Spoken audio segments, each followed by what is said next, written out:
तो फ्रेंड, सबसे पहले तो ना मैं आपसे एक क्वेश्चन पूछना चाहता हूँ कि क्या कोई ऐसी स्ट्रेटजी है जो मतलब इंडिया का हर मैकेनिकल इंजीनियर यूज़ कर सकता है गेट की प्रिपरेशन को करने के लिए। ठीक है, तो डेफिनेटली रचिए हर किसी का स्टार्टिंग पॉइंट अलग है, हर किसी के बेसिक्स अलग हैं, हर कोई एक अलग लेवल पे खड़ा है। तो एक स्ट्रेटजी मतलब ऐसी कोई भी स्ट्रेटजी नहीं है जो हर स्टूडेंट अप्लाई कर सके। तो मैं बताना चाहूँगा कि ये जो लेक्चर है ये सिर्फ उन्हीं स्टूडेंट्स के लिए है जिन्होंने गेट का फॉर्म भर दिया है या भरने का सोच रहे हैं, भरने वाले हैं, पर उन्होंने अब तक अपनी प्रिपरेशन को शुरू नहीं किया है या उन्हें समझ नहीं आ रहा कि अब आगे कैसे प्रोसीड करना है। ठीक है, तो अगर आपकी प्रिपरेशन सही चल रही है, आपने मतलब कोई क्लासेस आपने ज्वाइन कर रखी है, आप सेल्फ तैयारी कर रहे हो और आपका प्रिपरेशन बहुत अच्छा चल रहा है, तो ये पहली बात तो ये कि वीडियो आपके लिए नहीं है।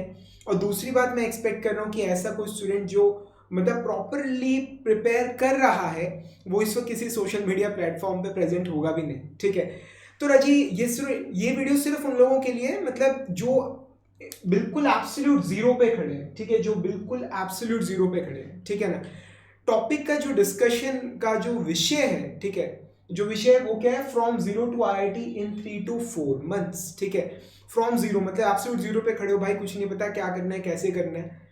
ठीक है, मतलब एक उस स्टूडेंट की हम बात कर रहे हैं। तो रजिए सबसे पहली चीज तो मतलब आपके दिमाग में आएगा कि ऐसा इस लेक्चर में आपको क्या बताया जाएगा जिसकी मदद से आप 3 से 4 महीने में मतलब फ्रॉम जीरो टू आईआईटी पहुंच सकते हैं। तो राजी मैं आपको बताना चाहूंगा कि कुछ भी नई बात हम नहीं करेंगे। ठीक है, नई बात हम कुछ भी नहीं करेंगे, चीजें बहुत सिंपल रहेंगी जो ऑलरेडी आप जानते हो। ठीक है, जो चीज मैं आपको बताने वाला हूँ, जो चीज मैं आपको बताने वाला हूँ वो इंडिया का हर टीचर विदाउट एनी एक्सेप्शन, एक भी एक्सेप्शन नहीं है, ठीक है, विदाउट एनी एक्सेप्शन इंडिया का हर टीचर आपको कहेगा, चाहे वो किसी बहुत बड़े सेंटर का टीचर हो या आपके मतलब पड़ोस में कोई अगर गेट मैकेनिकल का कोई इंस्टीट्यूट है तो वहां पे कोई पढ़ा रहा हो, इंडिया का हर टीचर आपको एक ही बात बोलेगा। इंडिया का हर इन्फ्लुएंसर, जो भी लोग मतलब गेट मैकेनिकल से रिलेटेड वीडियोस बनाते हैं, हालांकि पढ़ाते नहीं है, मतलब हर इन्फ्लुएंसर आपको वही काम करने को बोलेगा। ठीक है, आपके अपने जो फ्रेंड्स हैं जिन्होंने गेट मैकेनिकल के लिए प्रिपेयर किया है, कुछ एक्सपीरियंस है, चाहे कर पाए चाहे नहीं कर पाए, वो भी आपको यही बात बोलेंगे। इवन आपके जो पेरेंट्स हैं, अगर आप अपने पेरेंट्स से अगर पूछे कि कैसे प्रोसीड करना चाहिए, हालांकि उन्हें गेट मैकेनिकल की में भी शायद कोई जानकारी ना, वो भी आपको यही बात बोलेंगे। ठीक है, और वो बात क्या है, that is focus on important topics. ठीक है, focus on important topics. Raje logic बड़ा सिंपल है, टाइम रह गया है मतलब नियरली 4.5 months का। ठीक है, तो अगर आप 3 से 4 महीने के स्पैन में अगर मैं आपको मतलब अगर आप करना शुरू करें, ठीक है, बुक्स उठाएं, पढ़ना शुरू करें, सारे सब्जेक्ट्स डिटेल में आप खुद पढ़ने की कोशिश कर रहे हो, ठीक है, then there is a very heavy possibility कि आप क्विट कर जाओगे। ठीक है, आप एक सब्जेक्ट पढ़ने की कोशिश करोगे और आप क्विट मार जाओगे कि यार ये इतना काम 3 से 4 महीने में, 5 महीने में हो नहीं सकता। ठीक है, तो मे भी शायद आप क्विट कर जाओ। मैं ये नहीं कह रहा it can not be done, बड़े आराम से किया जा सकता है।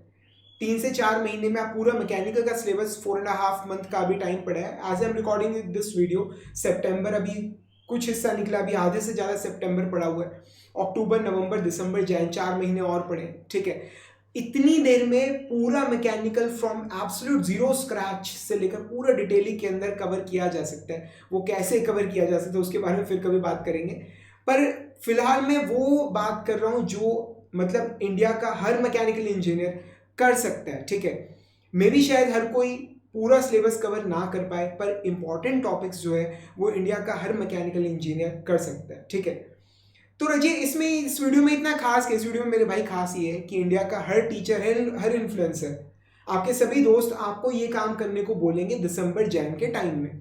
ठीक है, और तब टाइम बहुत कम बचा होगा, आपके पास 1 महीना, 1.5 महीना, 2 महीना बचा होगा। ठीक है, बहुत लेट हो चुका होगा। जब तक यूट्यूब पे वीडियोस आने शुरू होंगे ना कि यार इंपॉर्टेंट टॉपिक्स पे फोकस करो, ये टॉपिक्स करो, तब उन टॉपिक्स को करने का टाइम भी आपके पास नहीं बचेगा जब आप इन वीडियोस को देख रहे होंगे। ठीक है, तो मतलब इसलिए राजी मैं आज ही आपको बोल रहा हूं कि भाई अगर तुम्हें लग रहा है सारा नहीं हो पाएगा, छोड़ दो।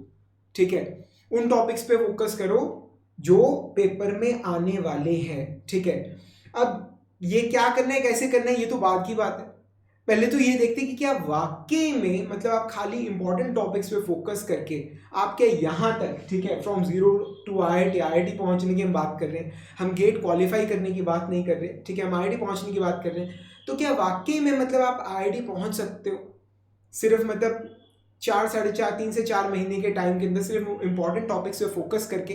रजित, तो ना मैं आपके साथ एक मतलब एक एक्सपीरियंस शेयर करना चाहूँगा, ठीक है। 2012 से मैं गेट मैकेनिकल की कोचिंग दे रहा हूँ। अगर आप पिछले कुछ सालों के ट्रेंड देखें, कट ऑफ्स देखें, मार्क्स देखें, ठीक है, तो अगर मतलब मैं एक पिरामिड आपके सामने ड्रॉ करूं, ठीक है, ये है ऑल इंडिया रैंक 1, ठीक है, this is all India rank 10, this is all India rank 100, this is all India rank 1000, ठीक है। अब बात ये है कि जो एग्जाम का लेवल रहता है, एग्जाम का लेवल, ठीक है, वो या तो मतलब आसान आता है या मुश्किल आता है, ठीक है। तो देयर इज अ पॉसिबिलिटी कि जो पेपर है वो इजी हो, ठीक है, और देयर इज अ पॉसिबिलिटी कि जो पेपर है वो डिफिकल्ट हो, ठीक है। तो कुछ भी हो सकता है। अब नोबडी नोज की गेट 23 कैसा आएगा, आसान आएगा, मुश्किल आएगा, भाई कोई प्रिडिक्शन कर नहीं सकता, पेपर देख के ही पता चलेगा, ठीक है। पर जनरली एक चीज देखी गई है कि जब पेपर टफ होता है तो जो ऑल इंडिया रैंक 1 है उसके मार्क्स कुछ इस तरह से होते हैं, 90, 91, 92, 93, ठीक है। तो कुल मिला के जो ऑल इंडिया रैंक 1 है उसका स्कोर कुछ 90 के आसपास होता है, ठीक है, और जो ऑल इंडिया रैंक 10 है उसका स्कोर कुछ 80 के आसपास होता है, 100 का स्कोर कुछ 70 के आसपास होता है, 1000 का स्कोर कुछ 60 के आसपास होता है, ठीक है। यही चीजें अगर पेपर आसान हो, फॉर्मूला बेस्ड हो, क्वेश्चन सिंपल आए हो, तो ये चीजें कैसे काम करती है? ऑल इंडिया रैंक 1 वो मतलब अराउंड 97, 98, 99, अराउंड 100 ही स्कोर करता है, ठीक है। जो 10 है वो अराउंड 90 स्कोर करेगा, 100 जो है वो अराउंड 80 स्कोर करेगा, और जो ऑल इंडिया रैंक 1000 है वो अराउंड 70 के करीब स्कोर करता है, ठीक है। तो मतलब ये आप एक्सपेक्टेड मार्क्स आप कुछ लगा के चल सकते हो कि 1000 रैंक लाने के लिए अगर आपको मतलब tough, if the paper is tough you require almost 60 marks approximately, मतलब कुछ अप्रोक्सीमेशंस मैं आपको बता रहा हूँ, ठीक है। और अगर पेपर इजी है then you require around 70 marks, ठीक है। तो कुल मिला के ब्रजीत देखो, अगर पेपर आसान है, ठीक है, तो और 30 मार्क्स का पेपर अगर आप नहीं कर पा रहे हो, ठीक है, स्टिल मतलब आप देयर इज अ पॉसिबिलिटी कि आप आईआईटी पहुंच सकते हो, because if you are among top 100, top 1000 ranks, अगर आप एक ट्रिपल डिजिट रैंकर हो तो आप आईआईटी पहुंच सकते हो, आपको एक अच्छी आईआईटी, एक अच्छी ट्रेड आपको मिल सकती है, ठीक है। अगर आपका इससे नीचे रैंक अगर आ रहा है, अगर आप 1500, 2000, इवन अगर आप मतलब 3000 में भी जा रहे हो, then also there is a possibility, because काफी सारे स्टूडेंट्स को ये नहीं पता होता कि मतलब गेट जो है ये फर्स्ट स्टेप है, उसके बाद फिर काफी सारी आईआईटीज मतलब depending upon the IIT and department वो लोग अपने रिटन कंडक्ट करते हैं, अपने इंटरव्यूज कंडक्ट करते हैं। तो अगर आप उनकी जो कट ऑफ है अगर वो आप निकालते हो, आपने फॉर्म भरा है, ठीक है, आपका गेट का रिजल्ट आएगा, वहां पे फॉर्म्स निकलेंगे, वो आपको एक कट ऑफ बताएंगे कि इससे ऊपर के लोग जो हैं वो अप्लाई कर सकते हैं, इतने स्कोर से ऊपर के लोग अप्लाई कर सकते हैं, तो आप वो फॉर्म भरोगे if you are eligible for that, ठीक है। उसके बाद फिर वो लोग आपको रिटर्न के लिए, इंटरव्यू के लिए बुलाएंगे, so there is a possibility उसके बाद भी आपको चांस मिलते हैं अपने आप को इंप्रूव करने के, मतलब अगर आपका रिटर्न इतना अच्छा नहीं गया स्टिल मतलब आपको कॉल आ जाएगा, आपको चांस मिलेगा, एक और चांस आपको मिलेगा ट्राई करने का, अपने आप को प्रूव करने का। अगर आप उसके अंदर अगर अच्छा स्कोर करते हो देयर इज अ पॉसिबिलिटी कि आपका वहां पर नंबर पड़ सकता है, ठीक है। But the thing is triple digit ला रहे हो भाई तो नंबर पड़ जाएगा, कोई दिक्कत नहीं है, कोई चाहे कुछ भी बोले, तुम्हारा नंबर पड़ जाएगा, ठीक है। First counselling, second counselling, third counselling, spot rounds, ठीक है ना, बहुत कुछ है, तो हो जाएगा, कोई दिक्कत नहीं है, ठीक है ना। तो and if the paper is tough, ठीक है, तो अगर आप 40 मार्क्स का अगर आप नहीं कर पा रहे हो, ठीक है, स्टिल मतलब देयर इज अ पॉसिबिलिटी कि आप कुछ ना कुछ निकाल लोगे, कुछ ना कुछ मतलब आप ट्रिपल डिजिट रैंक में आ सकते हो, ठीक है। अब यहाँ पर ये ना बातें बड़ी लुभावनी सी लगती हैं कि भाई 30 नंबर का पेपर छोड़ा है, 40 नंबर का पेपर छोड़ा है तो हो जाएगा, मतलब इतना मतलब ये नहीं कह रहा कि मुश्किल है या आसान है, थोड़ा इसके अंदर ये भी है कि नेगेटिव मार्किंग वगैरह होगी, नंबर उसके बाद डिक्रीज करें, तो चीज़ें आपने क्वेश्चन छोड़ दिए, एक एक जोन से आप कर रहे हो उसमें भी आपकी गलतियां होंगी, ठीक है।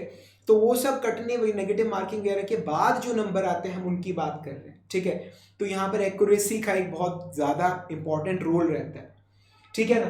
तो रजिए मैं आपको ये कहना चाहता हूँ कि अगर जो सबसे पहला स्टेप है वो है टू कवर दोज टॉपिक्स जो इम्पॉर्टेंट है, जो फ्रिक्वेंटली पूछे जाते हैं, आपको बोला जाता है कि एग्जाम का लेवल बढ़ रहा है, टफ क्वेश्चंस आते हैं। भाई जब एग्जाम टफ आएगा नंबर सबके कम आएंगे, you don't need to worry about that. मैं ये नहीं कह रहा पढ़ना छोड़ दो, यहाँ पर अगेन ये वीडियो उन लोगों के लिए नहीं है जिनकी प्रिपरेशन चल रही है, सही चल रही है, जिनकी क्लासेस ठीक चल रही हैं, या जो सेल्फ बढ़िया तैयारी कर रही है, उनके लिए है नहीं। ये उन लोगों को मोटिवेट करने के लिए है जो अभी एब्सोल्यूट जीरो पे खड़े हैं, जिन्हें समझ ही नहीं आ रहा भाई फॉर्म भरे ना भरे, या भर दिया है भरने के बाद क्या करें। तो मेरा जो मेन मकसद है वो आपको बताने की भाई अभी भी किया जा सकता है, ठीक है। तो ऐसे खड़े होकर एक दूसरे का मुंह ना ताको, कुछ करना शुरू करो, एक प्रॉपर स्ट्रेटेजी से चलोगे तो बात बन जाएगी, ठीक है ना। तो अब मेरे ख्याल से ये सारा गणित देख लेने के बाद आप इन चीज़ों को इंटरनेट वगैरह पे वेरीफाई कर सकते हो, ठीक है। तो भी अगर ये सारा गणित देखने के बाद आपको ये तो चीज़ आपको समझ आ गई होगी कि भाई मतलब अगर पेपर अगर 30 नंबर का 40 नंबर का अगर नहीं भी बन रहा है, still there is a possibility it can be done, तो भी बात बनाई जा सकती है, जोड़ तोड़ करके कुछ ना कुछ किया जा सकता है, ठीक है ना। So it's never too late, ठीक है। तो अब जब ये समझ आ गया कि किया जा सकता है तो भाई करना भी चाहिए फिर, ठीक है। तो उसके बाद मतलब चीज़ें किस तरह से एग्जीक्यूट की जाए, ठीक है, कहाँ से हमें पता चलेगा कि कौन से टॉपिक्स जो हैं वो इंपॉर्टेंट है, आपको सही गाइडेंस आपको कौन प्रोवाइड करेगा, ठीक है, सही गाइडेंस, और उसके कितने पैसे लेगा, ठीक है। तो राजी आपको किसी से कुछ पूछने की जरूरत नहीं है, ठीक है। अमेजोन पे जाओ, फ्लिपकार्ट पे जाओ, या अपने पड़ोस वाले बुक सेलर पे जाओ, गेट प्रीवियस ईयर क्वेश्चन जो लेटेस्ट जो भी गेट 2023 के लिए जो बुक आपको मिलेगी आप उसे परचेज कर लो, किसी पब्लिकेशन की कर लो, कोई फर्क नहीं पड़ता, ठीक है। कारण ये है कि क्वेश्चन जो है सभी बुक्स के अंदर सेम रहेंगे। हाँ देख लेना कि जो आंसर्स की क्वालिटी है वो अच्छी हो, एक्सप्लेनेशन डिटेल हो, ताकि देख के चीज़ें समझ आ जाए, ठीक है ना। तो कोई भी मेजर कोई भी पब्लिकेशन लोगे चल जाएगी, कोई दिक्कत नहीं है, ठीक है। तो वो बुक उठा लो। अब वो क्या है, गेट प्रीवियस ईयर क्वेश्चंस, ठीक है। उसमें तुम देखोगे कि अब मतलब हमारे टाइम में सब्जेक्ट वाइज आते थे, अब चैप्टर वाइज आते हैं। सोम पढ़ रहे हो तो सिंपल स्ट्रेसेस कंपाउंड स्ट्रेसेस के क्वेश्चन इकट्ठे आ रखे हैं, बीम के क्वेश्चन इकट्ठे हैं, shear force and bending movement के इकट्ठे हैं, स्प्रिंग के इकट्ठे दे रखे हैं, टॉर्जन के अलग से दे रखे हैं, ठीक है, थ्योरीज ऑफ फेलियर के अलग से दे रखे हैं। तो टॉपिक वाइज क्वेश्चंस हैं उसके अंदर, सब्जेक्ट वाइज के अंदर भी टॉपिक वाइज क्लासिफिकेशन दे रखी है। तो तुम्हें अपने आप ही जिस चैप्टर में से ज़्यादा क्वेश्चन आ रहे हैं, जिसमें से कम आ रहे हैं, ठीक है, वो अपने आप ही पता लग जाएगा कि कौन सा जो चैप्टर है, कौन सा टॉपिक वो इंपॉर्टेंट है, कौन सा टॉपिक कम इंपॉर्टेंट है, ठीक है ना। उसमें भी जब तुम गेट प्रीवियस ईयर क्वेश्चंस करोगे, ठीक है, अब करना कैसे, बुक खरीद लाया है, किताब है, आता कुछ है नहीं, ठीक है, तो करोगे कैसे भाई। सबसे पहले वो सब्जेक्ट उठाओ जो सा तुम्हें सबसे आसान लगता है, ठीक है। सबसे आसान जो सब्जेक्ट लगता है उस सब्जेक्ट को उठाओ, जो सबसे छोटा लग रहा है उसको उठा लो, ठीक है ना। ताकि मतलब जैसे 15-16 सब्जेक्ट्स हैं मैकेनिकल के, अगर एक दो निपट जाएंगे तो थोड़ा कॉन्फिडेंस आएगा, थोड़ा शुरुआत में ना मोमेंटम बनाना पड़ता है। तो तुम्हें होगा कि हाँ भाई मेरा एक सब्जेक्ट हो गया, मेरे 2 सब्जेक्ट हो गए, मेरे 3 सब्जेक्ट हो गए, मेरे 4 सब्जेक्ट्स हो गए, ठीक है ना। चाहे शुरुआत में सबसे पहले मैकेनिकल वाइब्रेशन उठा लो, ठीक है, वो सबसे छोटा, वो बेसिकली जब मैकेनिकल वाइब्रेशन का नाम आता है तो दिमाग में आते हैं वीपी सिंह और ग्रूवर, ठीक है। पर सच्चाई ये है कि when it comes to GATE exam, S Ratan ji की किताब है थ्योरी ऑफ मशीन्स की, उसमें जो लास्ट चैप्टर है मैकेनिकल वाइब्रेशन का, लास्ट से लास्ट सेकंड जो सा भी चैप्टर है मैकेनिकल वाइब्रेशंस का, इट्स मोर देन इनफ मेरे भाई, वो भी ज़्यादा है when it comes to GATE exam, जब गेट एग्जाम की बात होती है, ठीक है। तो एक चैप्टर तुमने पढ़ लिया, ठीक है, सिर्फ एक चैप्टर, वो मोर देन इनफ है, वो भी सारा नहीं करना, ठीक है ना। मतलब उसके बाद जैसे तुम क्वेश्चंस लगाओगे, तुम्हारा एक वाइब्रेशन का तो जो सब्जेक्ट है वो तो कुछ ही दिनों में तैयार हो जाएगा पूरा पूरा, ठीक है। तुम्हें कॉन्फिडेंस आएगा कि यार मैंने मैकेनिकल वाइब्रेशन जो है वो फिनिश कर लिया। उसके बाद छोटे छोटे बहुत सारे सब्जेक्ट्स हैं, स्टीम जनरेशन एंड पावर है, इंटर कंबशन इंजन है, आरएसी है, ये बहुत छोटे छोटे सब्जेक्ट्स हैं, ठीक है। इनको करने के लिए अगर तुम पहले इंजीनियरिंग थर्मोडायनामिक्स कर लो तो और भी अच्छा है, बिकॉज ये सारे सब्जेक्ट्स उसके ऊपर बेस्ड हैं, ठीक है। तो ये सब्जेक्ट्स कवर हो जाते हैं। मैकेनिकल मशीन डिज़ाइन बहुत छोटा सब्जेक्ट है, तो छोटे छोटे सब्जेक्ट्स को तुम थोड़ा पहले कवर कर सकते हो, उससे थोड़ा मोमेंटम बनेगा, थोड़ी फील आएगी कि यार मेरे ये सब्जेक्ट्स जो हैं वो मैंने कवर कर लिए, ठीक है। उसके बाद जैसे जैसे थोड़ा सा कॉन्फिडेंस आएगा तो अपने आप तुम बड़े सब्जेक्ट्स को टैकल आउट कर सकते हो, ठीक है। ये चीज़ तुम्हें समझ आ रही है। तो गेट प्रीवियस ईयर क्वेश्चंस वहाँ से तुम्हें डायरेक्टली पता लग जाएगा कि कौन से सब्जेक्ट्स इंपॉर्टेंट हैं, ठीक है, किन में से ज़्यादा नंबर, कौन से टॉपिक्स इंपॉर्टेंट है। और जो भी तुम क्वेश्चंस करते हो, ठीक है, नहीं समझ आ रहा, पीछे सॉल्यूशन में से देखो कैसे सॉल्व हो रहा है। भाई डिग्री कर रखी है, जब सॉल्यूशन देख के समझोगे तो समझ आ जाएगा, ठीक है। जो फॉर्मूला है उसे एक अलग से कॉपी में नोट कर लो, अपनी खुद की एक हैंडबुक बना लो लिस्ट ऑफ फॉर्मूलाज बना लो जो गेट एग्जाम में इस्तेमाल हो रहे हैं, ठीक है। गेट एग्जाम से एक हफ्ता 10 दिन पहले जब चीज़ें रिवाइज करनी होती है तो फॉर्मूला कॉपी जो है ये तुम्हें बहुत ज़्यादा हेल्प करेगी, बहुत ज़्यादा। मैं मतलब 2012 में मैंने एकेडमी ओपन की थी अपनी, 2012 से हम बच्चों को गेट की कोचिंग दे रहा हूँ। From the very first batch मैं सभी बच्चों को मैंने कंपलसरी कर रखा है कि तुम्हें अपनी फॉर्मूला कॉपी बनानी ही बनानी है, इससे रिवीजन में तुम्हें बहुत ज़्यादा हेल्प मिलेगी, ठीक है। तो क्वेश्चंस का सॉल्यूशन देखो, समझो, फॉर्मूले को अलग से नोट करो, और उन जो गेट पे वैसे क्वेश्चंस है अगर तुम और नहीं, तुम्हें लग रहा है कि तुम ज़्यादा नहीं कर पाओगे, ठीक है, तो उन्हीं को दोबारा कर लो। एटलीस्ट ये कि एग्जाम में ब्लैंक नहीं जाओगे, ठीक है। अब अगेन ये वीडियोस सिर्फ उन्हीं लोगों के लिए मेरे भाई जो एब्सोल्यूट जीरो पे बैठे हुए हैं, जिन्होंने फॉर्म भर दिया या सोच रहे हैं कि भरे या ना भरे, ठीक है। मतलब अगर किसी की प्रिपरेशन सही चल रही है, कोई मतलब बुक के एग्जांपल्स लगा रहे हैं, आपने कोई मटेरियल खरीद रखा है, आप उसको प्रैक्टिस कर रहे हो, ठीक है, आप ऑनलाइन टेस्ट सीरीज दे रहे हो, तो मैं आपके लिए बात नहीं कर रहा, ये वीडियो उन लोगों के लिए जो बिल्कुल जीरो पे खड़े हैं, ठीक है। उन्हें हम पुश करने की कोशिश कर रहे हैं कि वहां से उन्हें IIT पहुंचाया जाए, ठीक है ना, समझ आ रहा है। तो इस तरह से छोटे सब्जेक्ट से शुरू करो धीरे धीरे करके, और कुछ और नहीं ना मेरे भाई, मतलब बहुत सारे जो सॉल्यूशंस हैं गेट प्रीवियस ईयर क्वेश्चंस के, वो तो मैंने अपने यूट्यूब चैनल पे ही डाल रखे हैं, पूरा का पूरा मैकेनिकल वाइब्रेशन पूरा मेरे यूट्यूब पे डला हुआ है, ठीक है। उसके 3 समरी लेक्चर्स, जो ने समरी तो नाम समरी है भाई, पूरी डेरिवेशन में सब कुछ करा रखा है, ठीक है। Part 1, part 3, part 4 mechanical vibrations by Manish Jindal लिख के सर्च कर लेना, यूट्यूब पे आ जाएंगे। गेट के सभी previous year questions A to Z, सभी प्रीवियस ईयर क्वेश्चंस को एक आधा छूट गया, बात अलग है, ठीक है। सारे मेरे यूट्यूब चैनल पे अवेलेबल है when it comes to mechanical vibrations, ठीक है, तुम वहां से चेकआउट कर सकते हो उनको। मैं एक बात कह रहा हूँ, तुम मेरे सिर्फ प्रीवियस ईयर क्वेश्चंस अगर तुम सिर्फ वही देख डालो और उन्हें देखने के बाद अगर सॉल्व कर लो खुद अपने हाथ से, ठीक है, और अगर तुम मेरे उन लेक्चर्स प्रीवियस ईयर क्वेश्चंस को देखने से पहले अगर तुम मेरी सिर्फ 3 मैकेनिकल वाइब्रेशंस की वो समरी वाली वीडियोस देख लो, ठीक है, पार्ट 1, पार्ट 3 और पार्ट 5, ठीक है भाई, तुम्हें पूरा का पूरा मैकेनिकल वाइब्रेशन बिल्कुल एक्सपर्ट बन जाओगे तुम, ठीक है। एग्जाम में जो भी क्वेश्चन आएगा बड़े आराम से हैंडल कर लोगे, तुम्हें कोई दिक्कत नहीं आएगी, ठीक है भाई। एक आधा कोई टफ क्वेश्चन, एक्सेप्शनल क्वेश्चन कभी किसी साल आया हो, बात अलग है, नहीं तो जितने क्वेश्चंस एग्जाम के अंदर जनरली आते हैं, जिस लेवल के आते हैं, बड़े आराम से टैकल आउट हो जाएंगे। इस पूरी जो स्ट्रेटेजी है, इसका कंसेप्ट ही यही है कि आपको पूरा सिलेबस कवर करके जाना है, पूरा सिलेबस आपको कवर करके जाना है, सारे फॉर्मूले आपको बताने चाहिए, होने चाहिए, सारे फॉर्मूले आपने प्रैक्टिस कर रखे हो, आप पूरा सिलेबस आप कवर करके जाओ, ठीक है।